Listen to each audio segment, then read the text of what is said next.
कृपा करो दीन के दाते, मेरा गुण अवगुण ना विचारो कोई।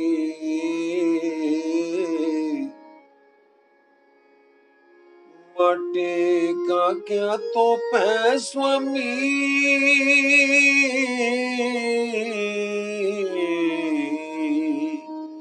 मानस की गत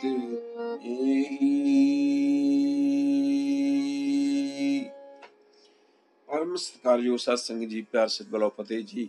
वाहिगुरु जी का खालसा, वाहिगुरु जी की फतेह। आप जी अरदास गुरमीत सिंह संधू तुहाडी सेवा च हाजिर होया जी। अज आपां संगरांद दे शुभ दिहाड़े ते इस महीने दी जो विचार है, जो गुरबाणी अनुसार विचार है, वो विचार आप जी नाल साझी करांगे। होर कुछ कहण तो पहले सब तो पहले आप फतेह बुलाओ जी। वाहिगुरु जी का खालसा, वाहिगुरु जी की फतेह। धन धन श्री गुरु ग्रंथ साहिब दे अंदर जिथे हजूर पातशाह जी ने जीवन दे सिद्धांत बारे, जीवन क्यों है, काते है और की करना चाहिए, असी कर की रहे हैं, ये पातशाह जी ने सानू रास्ता दर्शाया। सुन सुन अंधे पाए राह, सुन सुन के साडी आत्मा जो जन्मां तो अन्नी है, उन्हों ज्ञान मिलता है, उन्हों रोशनी मिलती है। सो ये 12 महा 2 ने गुरु ग्रंथ साहिब दे विच। ये जो पढ़ रहे हैं ये है गुरु अर्जन देव पातशाह जी का। उन्होंने 12 महीनों की शब्द लिखे ने, कथा लिखी है, पर इस 12 महीने शुरू करने तो पहले एक शब्द जिहड़ा है कि किरत कर्म के विछड़े कर किरपा मेलो राम। साडी आत्मा परमात्मा तो गलत कर्म करके, गलत बोल के, गलत वेख के विछड़ गई, दूर हो गई।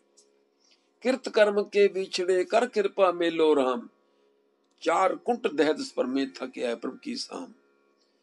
4 कुंट मतलब बड़िया दिशावां तो साडी आत्मा घुमदी घुमदी पता नहीं किहड़े किहड़े जन्मां च घुमदी होई हुण इस इंसानी जामे पहुंची है। एक शब्द पहला लिखिया उन्होंने, उस तो बाद फिर महीने की कथा। एक शब्द लास्ट में जो 12 महीने पूरी कथा हो गई, 12 शब्द लिखे गए, उस तो बाद आखिरी फिर शब्द जिहड़ा कि इस हिसाब दे नाल गुरु ग्रंथ साहिब दे हिसाब दे नाल ये 12वां महीना है।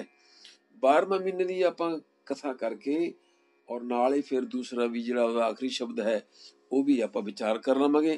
कोशिश करते हैं कि 15-20 मिनट में सारी समाप्ति की जाए। आओ सरवण करते हैं पहले महीने का नाम।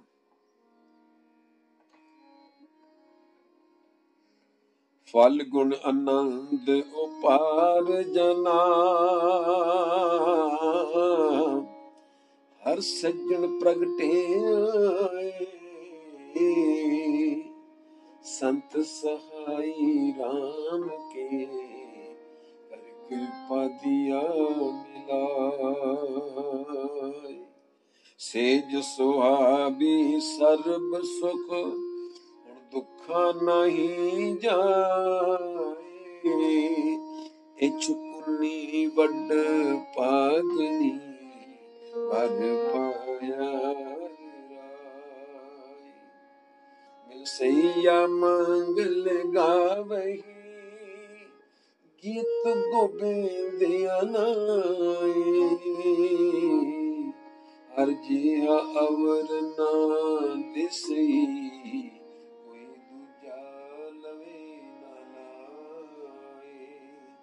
हलत पलत सवारी नेचल तरिया न जाए, हलत पलत सवारियन नेचल दितियां न जाए, संसार सागर ते रखियन और न जन्मे थाई। जेवा एक अनेक गुण, ਤਰੇ ਨਾਨਕ ਚਰਣੀ ਪਾਏ,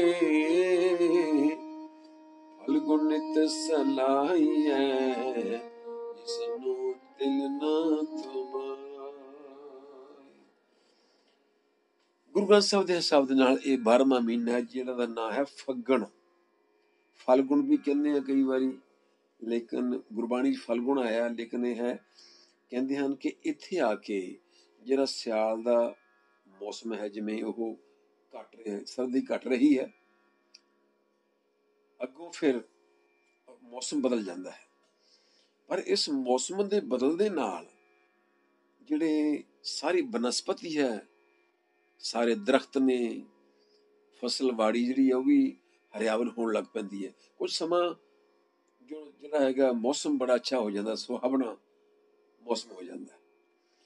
ਜੇ ਉਸ ਵਕਤ ਜਿਵੇਂ ਸਾਨੂੰ ਇੱਕ ਮੌਸਮ ਖੁਸ਼ੀ ਦਿੰਦਾ ਹੈ, ਇਸੇ ਤਰ੍ਹਾਂ ਕਹਿੰਦੇ ਤੂੰ ਵੀ ਆਪਣੀ ਪਵਿੱਤਰ ਨਾਮ ਜਪ ਕੇ ਇਸ ਮੌਸਮ ਨੂੰ ਇੰਜੋਏ ਕਰ। ਇਹਨਾਂ ਮਹੀਨਿਆਂ ਦੇ ਵਿੱਚ ਲੋਕ ਹੋਲੀਆਂ, ਰੰਗ ਤਮਾਸ਼ੇ ਕਰਦੇ ਨੇ, ਖੁਸ਼ੀਆਂ ਮਨਾਉਂਦੇ ਹਨ। ਫੱਗਣ ਵਿੱਚ ਉਹਨਾਂ ਜੀਵ ਇਸਤਰੀਆਂ ਦੇ ਜਿਹੜੇ ਅੰਦਰ ਆਤਮਿਕ ਆਨੰਦ ਪੈਦਾ ਹੁੰਦਾ ਹੈ, ਜਿਨ੍ਹਾਂ ਦੇ ਹਿਰਦੇ ਵਿੱਚ ਸੱਜਣ, ਜਿਨ੍ਹਾਂ ਦੇ ਹਿਰਦੇ ਵਿੱਚ ਪ੍ਰਮਾਤਮਾ ਆ ਵਸਦਾ ਹੈ,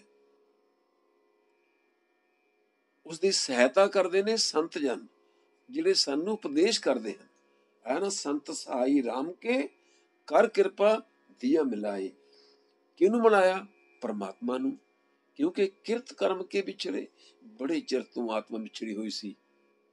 ਸੋ ਸਾਡੀ ਆਤਮਾ ਦਾ ਮਿਲਾਪ ਕਰਦੇ ਨੇ, ਜਿਵੇਂ ਕੋਈ ਸਾਨੂੰ ਗਿਆਨ ਦੇਵੇ। ਸੇ ਸੁਹਾਵੀ ਸਰਬ ਸੁਖ, ਹੁਣ ਦੁੱਖਾਂ ਨਾ ਹੀ ਜਾਏ। ਇੱਛ ਪੁੰਨੀ ਵੱਡ ਭਾਗਣੀ, ਵਰ ਪਾਇਆ ਹਰ ਰਾਏ। ਉਹਨਾਂ ਦੀ ਹਿਰਦੇ ਦੀ ਸੇਜ, ਜਾਣੀ ਕਿ ਮਨੁੱਖ ਇੱਕ ਹੈ, ਇਹਦੇ ਅੰਦਰ ਹਿਰਦਾ ਵੀ ਇੱਕੋ ਹੀ ਹੈ, ਲੇਕਿਨ ਇੱਥੇ ਪਰਮਾਤਮਾ ਦਾ ਵਾਸਾ ਹੋਣਾ ਚਾਹੀਦਾ, ਉਹਦੀ ਯਾਦ ਹੋਣੀ ਚਾਹੀਦੀ ਹੈ। ਜੇਕਰ ਇਸੇ ਹੀ ਆਤਮਾ ਤੇ ਕਾਮ, ਕ੍ਰੋਧ, ਲੋਭ, ਅਹੰਕਾਰ ਬੈਠੇ ਨੇ, ਤੇ ਪਰਮਾਤਮਾ ਫਿਰ ਕਿੱਥੇ ਆਏਗਾ? ਇਸ ਲਈ ਇਹਨਾਂ ਨੂੰ ਕੰਟਰੋਲ ਕਰਨਾ ਪੈਂਦਾ ਹੈ। ਇਹ ਮਾਰਨੇ ਨਹੀਂ, ਇਹਨਾਂ ਨਾਲ ਤਾਂ ਸਾਰਾ ਸੰਸਾਰ ਚੱਲਦਾ ਹੈ, ਪਰ ਉਹਨੂੰ ਕੰਟਰੋਲ ਬੰਦੀ ਅੰਦਰ, ਬੰਦਸ਼ ਵਿੱਚ ਰਹਿ ਕੇ ਬੰਦੀ ਅੰਦਰ ਸਿਫਤ ਕਰਾਏ ਤਾਂ ਕੋ ਕਹੀਏ ਬੰਦਾ। ਉਹ ਹਿਰਦੇ ਦੀ ਸੇਜ ਪਰਮਾਤਮਾ ਵਾਸਤੇ ਹੈ। ਇਸ ਕਰਕੇ ਜਿਹੜੇ ਉਸ ਪਰਮਾਤਮਾ ਦੀ ਜਗ੍ਹਾ ਖਾਲੀ ਰੱਖਦੇ ਨੇ, ਤੇ ਉਹ ਵੱਡਿਆਂ ਭਾਗਾਂ ਵਾਲੇ ਹੋਇਆ ਕਰਦੇ ਨੇ, ਉਹਨਾਂ ਦੀਆਂ ਸਾਰੀਆਂ ਮਨੋਕਾਮਨਾ ਪੂਰੀਆਂ ਹੋ ਜਾਂਦੀਆਂ ਨੇ। ਇੱਛ ਪੁੰਨੀ ਵੱਡ ਭਾਗਣੀ, ਵਰ ਪਾਇਆ ਹਰ ਰਾਏ। ਅਗਲੀ ਪੰਕਤੀ ਹੈ, ਮਿਲ ਸਈਆ ਮੰਗਲ ਗਾਵਹੀ, ਗੀਤ ਗੋਬਿੰਦ ਲਾਏ। ਹਰ ਜਿਹਾ ਅਵਰ ਨਾ ਦਿਸੇ, ਕੋਈ ਦੂਜਾ ਲਵੇ ਨਾ ਲਾਏ। ਮਿਲ ਸਈਆ, ਆਓ ਸਤ ਸੰਗੀ ਸਹੇਲੀਓ, ਜਿਹੜੇ ਹੁਣ ਪਰਮਾਤਮਾ ਨੂੰ ਯਾਦ ਕਰਨ ਵਾਲੇ ਨੇ, ਉਹ ਜੀਵ ਆਤਮਾ ਨੂੰ ਸਮਝਾਉਂਦੇ ਨੇ ਕਿ ਆਓ ਚੱਲੀਏ ਆਪਾਂ ਇਕੱਠੇ ਹੋ ਕੇ ਸਤਸੰਗ ਕਰੀਏ, ਜਾਂ ਘਰ ਬੈਠੀਏ, ਜਾਂ ਕਿਸੇ ਗੁਰਦੁਆਰੇ ਮੰਦਿਰ ਵਿੱਚ ਚੱਲੀਏ। ਆਓ ਸਤਸੰਗੀ ਸਹੇਲੀ ਨਾਲ ਰਲ ਕੇ ਉਸ ਪਰਿਪੂਰਨ ਪਰਮਾਤਮਾ ਦੇ ਗੋਬਿੰਦ ਦੇ ਗੁਣ ਗਾ ਕੇ ਆਪਾਂ ਅਸਲੀ ਆਨੰਦ ਨੂੰ ਪ੍ਰਾਪਤ ਕਰੀਏ। ਪਰਮਾਤਮਾ ਵਰਗਾ ਕੋਈ ਹੋਰ ਨਹੀਂ ਹੋ ਸਕਦਾ, ਕਿਉਂਕਿ ਸਾਰਾ ਸੰਸਾਰ ਉਹਨੇ ਬਣਾਇਆ, ਤੇ ਕਿਸ ਦੇ ਉੱਪਰ ਨਾ ਹੀ ਕੋਈ ਕੌਣ ਡਰੇ, ਡਰ ਕਿਸਕਾ ਹੋਏ। ਸਭ ਤੋਂ ਸਰਵੋਤਮ ਪਰਮਾਤਮਾ ਹੈ। ਪਰਮਾਤਮਾ ਵਰਗੀ ਕੋਈ ਹੋਰ ਐਸੀ ਕੋਈ ਹਸਤੀ ਨਹੀਂ, ਨਾ ਕੋਈ ਹੋਰ ਹੈ ਦਿਸਦਾ ਹੀ। ਨਾ ਕੋ ਹੋਆ ਨਾ ਕੋ ਹੋਈ, ਗੁਣ ਇਹੋ ਹੋਰ ਨਾ ਹੀ ਕੋਈ। ਬਹੁਤ ਵੱਡਾ ਗੁਣ ਹੈ। ਕਿਹੜਾ ਗੁਣ? ਇਹੋ ਹੋਰ ਨਾ ਹੀ ਕੋਈ, ਨਾ ਕੋ ਹੋਵਾ ਨਾ ਕੋ ਹੋਈ। ਉਹ ਜਿੰਨਾ ਵੱਡਾ ਕੋਈ ਹੈ ਨਹੀਂ। ਕਹਿੰਦੇ, ਲਿਖਦੇ, ਹਲਤ ਪਲ ਸਵਾਰਿਉਨ, ਨਿਹਚਲ ਦਿੱਤੀ ਅਨਜਾਏ। ਹਲਤ, ਇਹ ਦੁਨੀਆ ਜਿੱਥੇ ਤੁਸੀਂ ਹੁਣ ਬੈਠੇ, ਮੈਂ ਬੈਠਾ ਹਾਂ। ਪਲਤ, ਜਿੱਥੇ ਇਸ ਸਰੀਰ ਨੂੰ ਛੱਡ ਕੇ ਇਸ ਰੂਹ ਨੇ ਜਾਣਾ ਹੈ।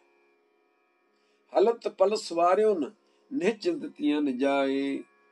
ਨਿਹਚਲ ਹੁੰਦਾ ਕਿ ਜਿੱਥੇ ਉਸ ਘਰ ਜਾਣਾ ਜਿਹੜਾ ਘਰ ਕਦੀ ਵਿਨਾਸ਼ ਨਹੀਂ ਹੁੰਦਾ, ਖਤਮ ਨਹੀਂ ਹੁੰਦਾ, ਉਸ ਘਰ ਜਾਣਾ। ਹਲਤ ਪਲ ਸਵਾਰਿਉਨ, ਨਿਹਚਲ ਦਿੱਤੀਆਂ ਨ ਜਾਏ। ਸੰਸਾਰ ਸਾਗਰ ਤੇ ਰੱਖੀਅਨ, ਬਹੁੜ ਨ ਜਨਮੇ ਧਾਏ।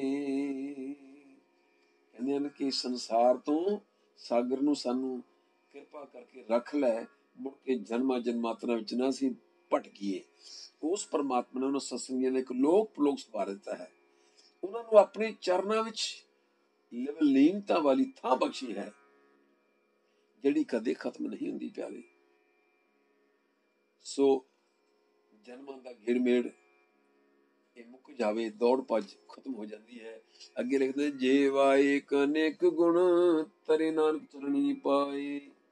ਕਹਿੰਦੇ ਪ੍ਰਮਾਤਮਾ ਤੇਰੇ ਗੁਣ ਬਹੁਤ ਨੇ, ਤੇਰੇ ਗੁਣ ਬਹੁਤ ਨੇ। ਮੇਰੀ ਜੀਵ, ਮੇਰੀ ਰਸਨਾ, ਇੱਕ ਜੀਵ ਜਿਹੜੀ ਉਹ ਇੱਕ ਹੈ, ਇੱਕ ਨਾਲ ਕਿੰਨੀ ਕੁ ਤੇਰੀ ਮੈਂ ਉਸਤਤ ਕਰ ਸਕਦਾ ਹਾਂ। ਜੇਵਾ ਏਕ ਅਨੇਕ ਗੁਣ, ਮੇਰੀ ਰਸਨਾ ਜੀਵ ਇੱਕ ਹੈ, ਤੇਰੇ ਗੁਣ ਬਹੁਤ ਹਨ। ਜਿਹਵਾ ਏਕ ਅਨੇਕ ਗੁਣ ਤਰੇ ਨਾਨਕ ਚਰਣੀ ਪਾਈ, ਫਲ ਗੁਣ ਸਲਾਈ ਸਨੋ ਤਿਲ ਨਾ ਤੁਮਾਏ। ਫੱਗਣ ਦੇ ਮਹੀਨੇ ਵਿੱਚ, ਹੋਲੀ ਆਦਿ ਵਿੱਚੋਂ ਅਸੀਂ ਕੁਝ ਦੁਨੀਆ ਦੇ ਮੇਲਿਆਂ ਵਿੱਚੋਂ ਆਨੰਦ ਲੱਭਦੇ ਫਿਰਦੇ ਹਾਂ, ਪਰ ਉਸ ਪ੍ਰਮਾਤਮਾ ਦੀ ਸਿਫਤ ਸਲਾਹ ਕਰਨੀ ਭੁੱਲ ਜਾਂਦੇ ਹਾਂ। ਇਸ ਕਰਕੇ ਸਾਧ ਸੰਗਤ ਜੀ, ਟਿਕ ਕੇ ਪ੍ਰਮਾਤਮਾ ਦੀ ਸਿਫਤ ਸਲਾਹ ਕੀਤਿਆਂ ਮਨੁੱਖ ਦਾ ਜੀਵਨ ਇੰਨਾ ਉੱਚਾ ਹੋ ਜਾਂਦਾ ਹੈ ਕਿ ਪ੍ਰਮਾਤਮਾ ਨਾਲ ਉਸਦੀ ਵਿੱਥ ਜਿਹੜੀ ਹੈ, ਦੂਰੀ, ਉਹ ਮਿਟ ਜਾਂਦੀ ਹੈ।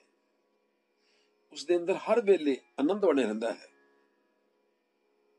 ਦੁੱਖ ਕਲੇਸ਼ ਆਉਂਦੇ ਨੇ, ਪਰ ਉਹਨੂੰ ਉਸ ਟਾਈਮ ਤੋਂ ਲਗਾਉਣ ਦਾ ਢੰਗ ਉਹਨੂੰ ਆ ਜਾਂਦਾ ਹੈ।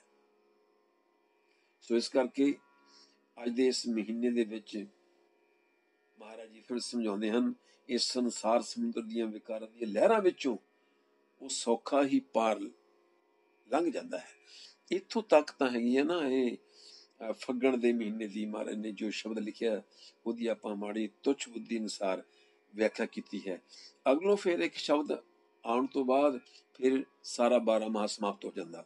ਉਹਦੇ ਵੀ ਅਰਥ ਬੜੇ ਸਰਲ ਹਨ, ਬਹੁਤੇ ਮੁਸ਼ਕਲ ਨਹੀਂ, ਫਿਰ ਵੀ ਆਪਾਂ ਜਪ ਲਈਏ। ਆਪਾਂ ਜਿਨ ਜਿਨ ਨਾਮ ਧਿਆਇਆ ਤਿਨ ਕੇ ਕਾਜ ਸਰੇ, ਹਰ ਗੁਣ ਪੂਰਾ ਅਰਧਿਆ ਦਰਗਹਿ ਸੱਚ ਖਰੇ। ਜਿਨ੍ਹਾਂ ਜਿਨ੍ਹਾਂ ਗੁਰਮੁਖਾਂ ਨੇ ਨਾਮ ਜਪਿਆ, ਪਰਮਾਤਮਾ ਨੂੰ ਯਾਦ ਕੀਤਾ, ਉਹਦੇ ਸਾਰੇ ਕਾਜ ਰਾਸ ਹੋ ਗਏ। ਪਰਮਾਤਮਾ ਨੇ ਉਹਨੂੰ ਬਿਲਕੁਲ ਜਿਵੇਂ ਦਰਗਾਹ ਦੇ ਵਿੱਚ ਇੱਕ ਖਰੇ, ਜਿਵੇਂ ਖੋਟੇ ਇੱਕ ਪਾਸੇ ਖੜੇ ਕਰ ਲਏ ਤੇ ਖਰੇ ਇੱਕ ਪਾਸੇ ਕਰ ਲੈਂਦੇ। ਹਰ ਗੁਰ ਪੂਰਾ ਰਾਧਿਆ ਦਰਗਹਿ ਸੱਚ ਖਰੇ। ਪਰਮਾਤਮਾ ਨੇ ਵੀ ਉਹਨਾਂ ਨੂੰ ਕਿਹਾ ਵੀ ਤੁਸੀਂ ਬਹੁਤ ਸੋਹਣੇ ਕਰਮ ਕਰਕੇ ਆਏ ਹੋ। ਸਰਬ ਸੁਖਾ ਨਿਤ ਚਰਨ ਹਰ, ਭੌਜਲ ਬਿਖਮ ਤੇਰੇ, ਪ੍ਰੇਮ ਭਗਤ ਤਿਨ ਪਾਈਆ, ਵਿਖਿਆ ਨਾਹੀਂ ਜਰੇ। ਪ੍ਰਭੂ ਦੇ ਚਰਨ ਹੀ ਸਾਰੇ ਸੁੱਖਾਂ ਦਾ ਖਜ਼ਾਨਾ ਹੈ। ਬਸ ਜੋ ਸੁਖ ਪ੍ਰਭ ਗੋਬਿੰਦ ਕੀ ਸੇਵਾ, ਸੋ ਸੁਖ ਰਾਜ ਨਾ ਲਈਏ। ਉਹ ਸੁਖ ਜੋ ਪ੍ਰਭੂ ਦੇ ਚਰਨਾਂ ਵਿੱਚ ਹੈ, ਉਹ ਇਹਨਾਂ ਮਤਲਬ ਵੱਡੇ ਵੱਡੇ ਪੈਸਿਆਂ ਵਿੱਚ, ਖਜ਼ਾਨਿਆਂ ਵਿੱਚ ਨਹੀਂ ਹੈ। ਜਿਹੜੇ ਜੀਵ ਉਸ ਪ੍ਰਭੂ ਦੇ ਚਰਨ ਹੀ ਲੱਗਦੇ ਹਨ, ਉਹ ਇਸ ਸੰਸਾਰ ਤੋਂ ਬੜੇ ਸੌਖੇ ਹੀ ਆਪਣਾ ਜੀਵਨ ਪਾਰ ਕਰ ਲੈਂਦੇ ਹਨ। ਉਹ ਸਹੀ ਸਲਾਮਤ ਪਰਮਾਤਮਾ ਦੇ ਜਾਂਦੇ ਹਨ। ਉਹਨਾਂ ਨੂੰ ਪ੍ਰਭੂ ਦਾ ਪਿਆਰ, ਪ੍ਰਭੂ ਦੀ ਭਗਤੀ ਪ੍ਰਾਪਤ ਹੁੰਦੀ ਹੈ। ਮਾਇਆ ਦੀ ਤ੍ਰਿਸ਼ਨਾ ਜਿਹੜੀਆਂ ਨਾ ਅੱਗ ਵਿੱਚ, ਉਹਦੇ ਵਿੱਚ ਉਹ ਨਹੀਂ ਸੜਦੇ।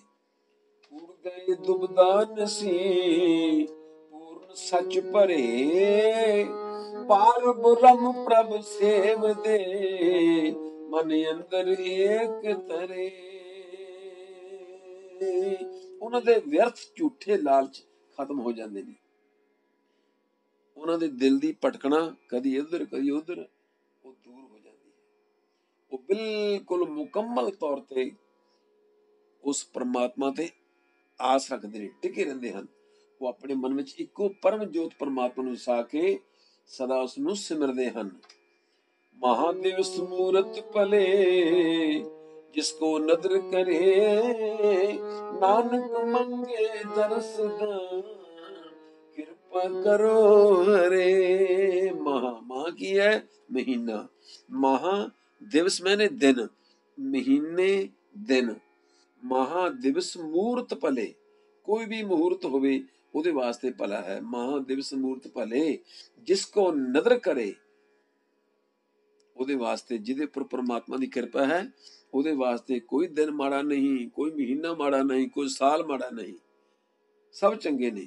ਆਉਂਦਾ ਨਾ, ਸਭੇ ਰੁੱਤੀ ਚੰਗੀਆਂ ਜਿਤ ਸੱਚੇ ਸੇ ਨੇਹੋ, ਸਾਤਨ ਕੰਤ ਪਛਾਣਿਆ ਸੁਖ ਸੁੱਤੀ ਨਸਦੇਹੋ।